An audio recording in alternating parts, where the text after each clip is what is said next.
Hello guys, saag na puta diri sa Mar Beach located at Marigondon, Lapu-Lapu City, Cebu. Okay kayo diri guys kay walay entrance fee. Ang imurang bayaran is ilang mga cottages na ay pinakabarato nga cottage diri worth 300 pesos maka abang na ka sa ilang cottage. So indot kaayo ang view kani nga lakaw na mo mga guys kay makalit kay ni wala jud ni damha. Nakalit kauban tong mga manggiitan nga mga classmate diha sa kauban sa simbahan.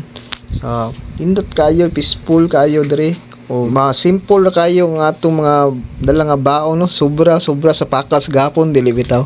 So amo ning gipalit kamote o saging o sinugbang bangus. Simple na gud, ginagmay ra ba basta naa lang tay makaon sa pagligo sa dagat. Pinakalit jud ni guys. So ay bangus o sinugbang bangus o kamote sa to kamote. Pahit sa daog na kayo ngang pagligo dagat lingaw importante makabanding-banding og maka-istorya ba. So diri sa Mar Beach, Marigondon, Lapu-Lapu City, Cebu. Indot kaayo diri. Ari mo guys kay wala may bayad ang entrance. So abil lang mo sa ilang mga cottages o not po yung mga malmahal na cottage but okay kayo daghan na kayo makasud. Kaniya mong gilingkuran is 300 pesos sa jud ni siya. Arits na.